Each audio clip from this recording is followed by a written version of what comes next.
Ok, bom dia, boa tarde, boa noite a todos que estão aí nos acompanhando. Como prometi na aula passada, hoje vamos dar continuidade à nossa apresentação, dessa vez falar sobre gêneros textuais. Os gêneros textuais, eles são mais diversificados e hoje vou tratar especificamente sobre um tipo de gênero textual, ou melhor, um tipo de narração, que é o gênero, tá? Vou trabalhar dentro da narração o gênero conto. É um gênero um tanto cheio de nuances, nós temos que ter um cuidadozinho mais específico sobre a diferença de um conto, de uma crônica, de uma novela, de um romance, devido às suas proximidades narrativas. Então nós vamos tratar hoje com contos. Sejam bem-vindos ao canal, aproveite, dê um clique, vai lá no sininho, aperta o sininho para que nós possamos, todas as vezes que estivermos postando um vídeo, vocês possam saber que nós estamos na ativa. Ok? Então nós vamos hoje trabalhar com contos, Então o gênero textual conto. Então o objetivo da aula de hoje é compreender o gênero conto como um texto curto que pertence ao universo ficcional, tá?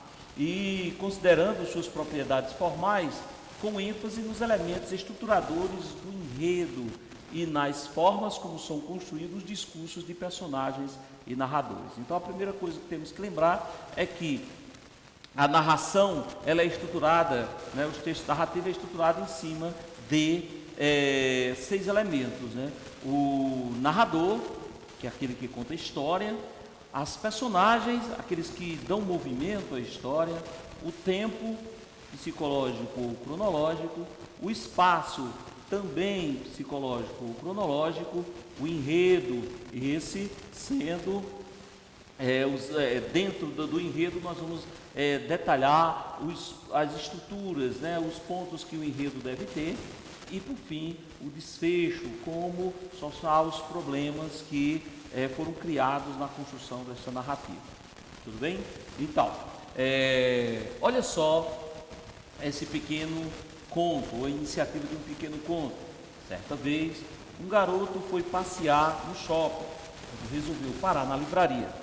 Seus olhos deslizaram sobre as imagens coloridas das capas e sobre as letras chamativas dos títulos, até que se deparou com um livro que continha o conto de Chapeuzinho Vermelho. Então aí você vê um conto um tanto curtinho, e que já faz referência a outro conto. E já inicia-se um conto fazendo um intertexto ou uma relação com outro texto, que é este aí, Chapeuzinho Vermelho. Pequeno resumozinho para vocês. Uma menina chamada Chapeuzinho Vermelho foi visitar sua avó, que morava distante e estava doente. Sua mãe queria notícias da velha senhora e mandou a filha fazer-lhe uma visita, levando alguns doces. O caminho era longo e passava por uma floresta. Matreiro, o lobo, mau, dizendo ser o guarda da floresta, abordou a menina no caminho, fingindo ser amigo, pois sua intenção era comer a neta e a avó. Então você tem aí um pequeno resumo da narrativa do conto de Chapeuzinho Vermelho, que continua dizendo: ao chegar à casa da avó, Chapeuzinho Vermelho foi tomada de surpresa, pois achou um tanto diferente de como a conhecia. O lobo mau já tinha comido a velhinha e vestido sua roupa, metendo-se em sua cama e esperava para dar o bote final na menina. Você vai ter momentos de ternura, medo, alegria e muita diversão ao ler este clássico da literatura infantil. Então é um clássico que ele atrai, ele tem surpresa, ele tem um certo terror, ele tem uma certa, que nós podemos dizer, uma moral que vai ensinar as crianças, os adolescentes. Então é um conto curto, mas cheio de detalhes que nós podemos analisar no percurso dessa aula. Então, afinal, nós temos que responder 4 perguntas nesta aula de hoje. O que são os contos? Qual é o enredo do conto? Quem são as personagens do conto? E qual o ponto de vista do conto? Então, nossa aula vai caminhar nesta direção. Então, conto, a priori, é uma narrativa curta e que se diferencia dos romances não apenas pelo tamanho, mas também pela sua estrutura. Há poucas personagens, nunca analisadas profundamente. Há acontecimentos breves, sem grandes complicações de enredo, e há apenas um clímax, no qual a tensão da história atinge seu auge. Então é importante que vocês percebam o detalhe do conto. Ser curto, tá? É uma estrutura com poucas personagens, diferente de uma novela que tem muitas. Então você tem como grande exemplo Machado de Assis, que os contos têm poucas personagens e que tem um clímax que vai enveredando, né, esse clímax dentro do enredo, a ponto de você às vezes ficar perdido, mas se encontra dentro da própria história. Tá bom? Então, vamos ver alguns contos. Preste atenção nesse conto. Furto de flor. Furtei uma flor daquele jardim. O porteiro do edifício cochilava e eu furtei a flor. Trouxe-a para casa e coloquei-a no copo com água. Logo senti que ela não estava feliz. O copo destina-se a beber e flor não é para ser bebida. Passei-a para o vaso e notei que ela me agradecia, revelando melhor sua delicadeza e composição. Quantas novidades há numa flor se a contemplarmos bem? Sendo autor do furto, eu assumi a obrigação de conservá-la. Renovei a água do vaso, mas a flor empalecida. Temi por sua vida. Não adiantava restituí-la ao jardim, nem apelar para o médico de flores. Eu a furtara, eu a via morrer. Já murcha e com a cor particular da morte, peguei-a docemente e fui depositá-la no jardim, onde desabrochara. O porteiro estava atento e repreendeu-me. Que ideia a sua? Vi jogar lixo de sua casa nesse jardim. Carlos Drummond de Andrade, Contos Plausíveis, Rio de Janeiro, Olinto, 1985. Então você percebe que aqui, a narradora em primeira pessoa ou o narrador em primeira pessoa conta um fato ocorrido por ela e que o que acontece é o desfecho que chama a atenção, né?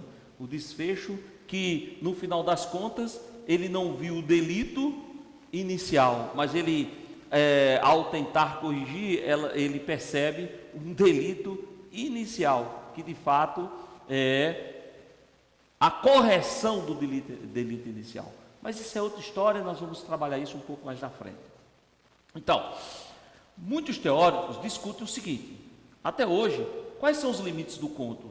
Há uma discussão, o conto começa e termina onde? Ou termina onde e começa onde? Tá? Onde termina e começa a novela ou o romance? O que diferencia da crônica? Quais os aspectos que fazem dele um conto e não outro tipo de narrativa? Então, o que faz um conto ser conto e não uma crônica? O que faz crônica ser crônica e não um conto? Então, isso são discussões que têm sido levantadas pelos teóricos e que nós vamos tentar resolver, pelo menos de maneira didática para vocês, a diferença de um conto e de uma crônica. Hoje trabalharemos com conto, na próxima aula levaremos um pouco mais adiante sobre crônica. Tudo bem?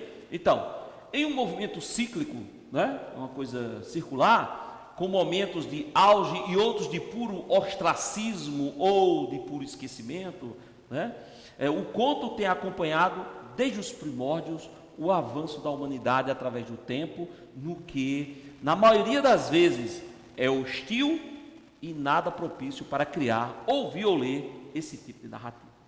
Neste momento, por exemplo, nós estamos num momento muito complicado dentro do contexto mundial, especificamente no Brasil.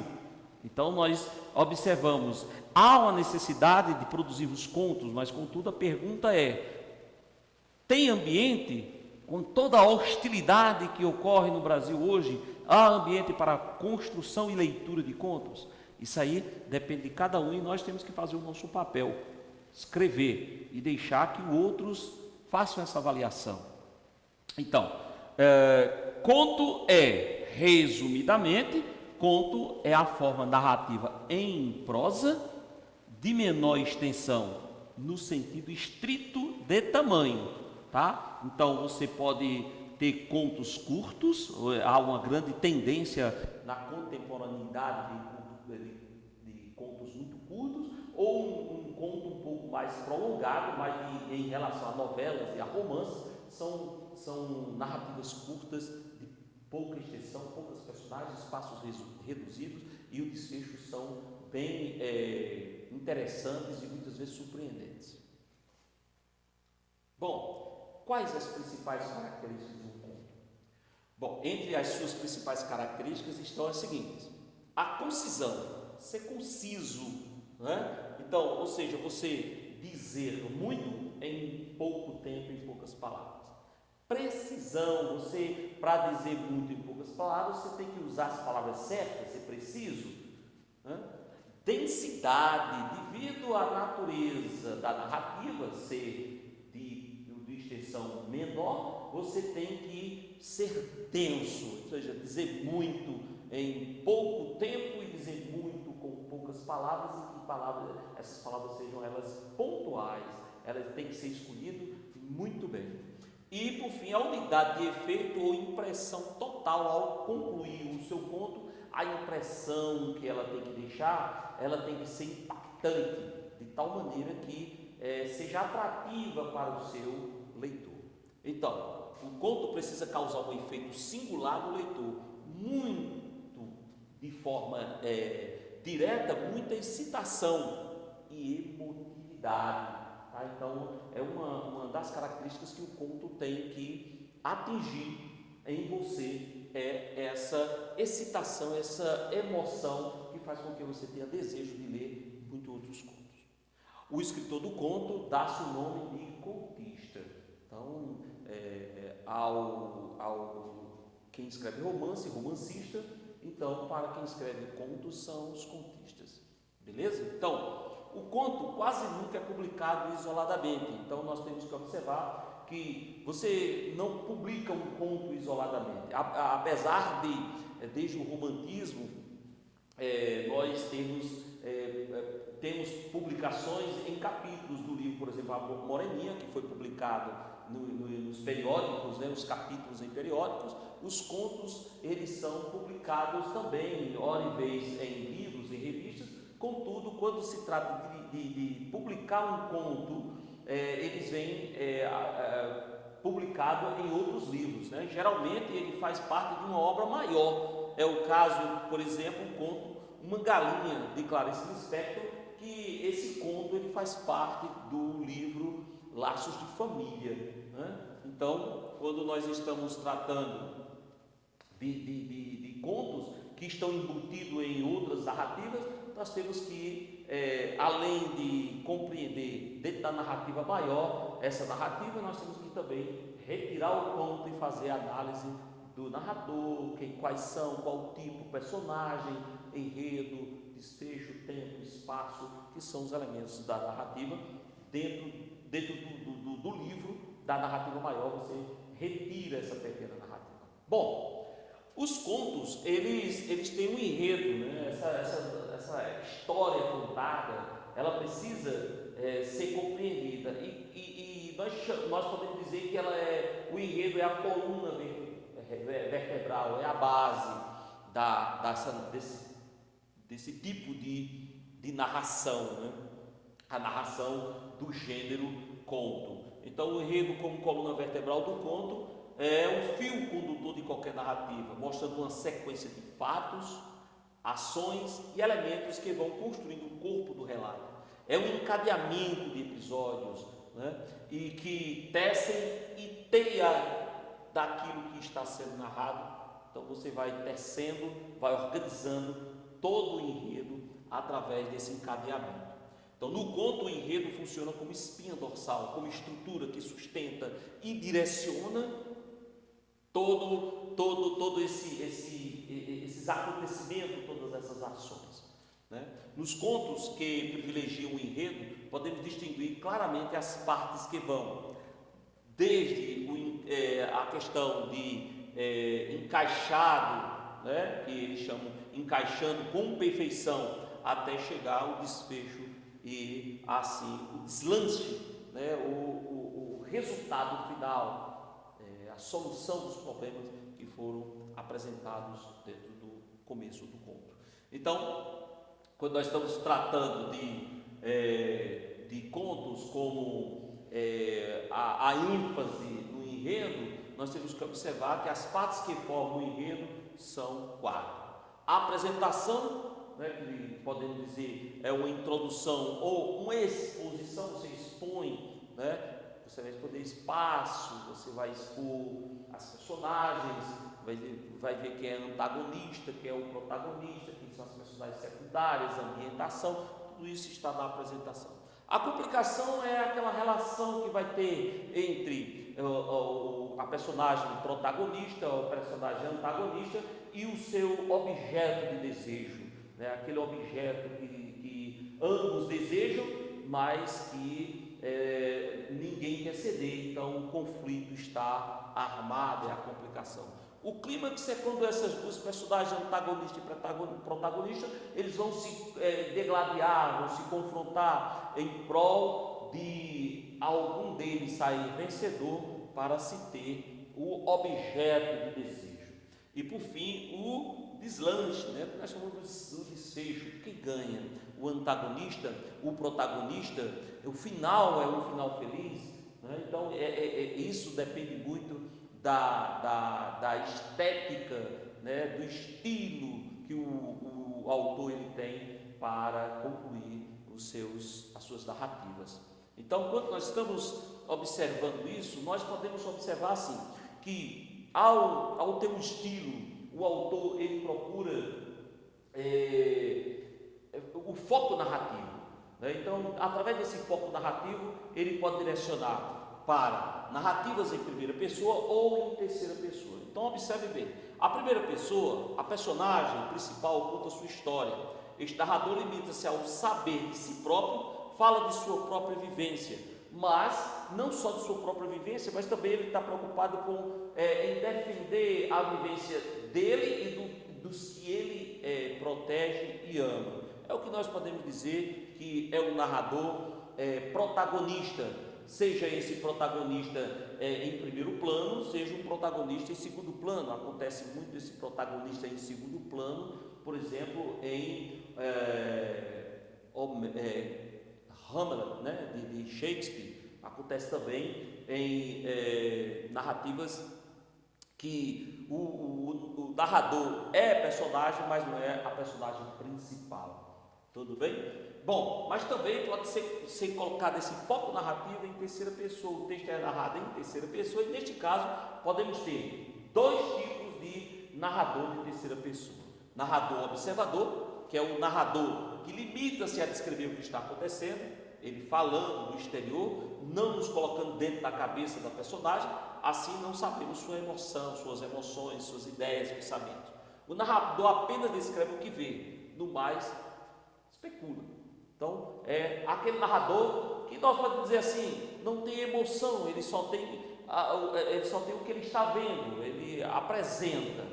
Na realidade, ele vai contar o que ele está vendo. Então, emoção zero. Tá? Então, já o narrador onisciente é aquele que conta a história. O narrador tudo sabe sobre a vida das personagens, sobre seus destinos, ideias, pensamentos, como se narrasse de dentro da cabeça das personagens. Ou seja, é como se fosse um subconsciente, ou diria até o consciente da personagem, falando ou contando a sua própria história, mas através de outra pessoa. Esse é o narrador onisciente. A ponto desse narrador onisciente também dá algumas opiniões, alguns pitacos sobre o comportamento, as atitudes das personagens dentro da narrativa. Esse é o narrador onisciente, tá bom? Então, nós temos alguns contos, que nós podíamos analisar, mas eu vou apresentar apenas um conto para vocês, para encerrarmos essa aula de hoje, e mostrarmos para vocês alguns pontos que nós vimos hoje, ok? Então, olha só, preste atenção, apelo de Dalton Trevisan, tá? Então nós vemos, amanhã faz um mês que a senhora está longe de casa. Primeiros dias, para dizer a verdade, não senti falta. Bom chegar tarde, esquecido na conversa de esquina. Não foi ausência por uma semana. Não foi ausência por uma semana. O batom ainda no lenço, o prato na mesa por engano, a imagem de relance no espelho.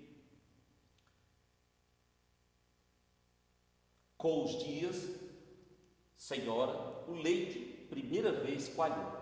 A notícia de sua perda veio aos poucos. A pilha de jornal ali no chão, ninguém os guardou debaixo da escada. Toda a casa era um corredor deserto. Até o canário ficou mudo. Não dava parte de fraco. Ah, senhora, fui beber com os amigos. 1 hora da noite, eles se iam.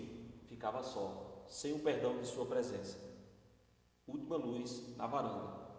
A todas as aflições do dia.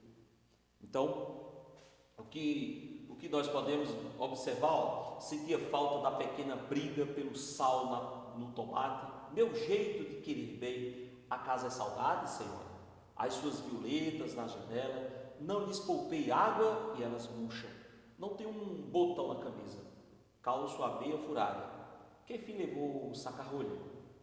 Nenhum de nós sabe, sem a senhora conversar com os outros, bocas raivosas mastigando.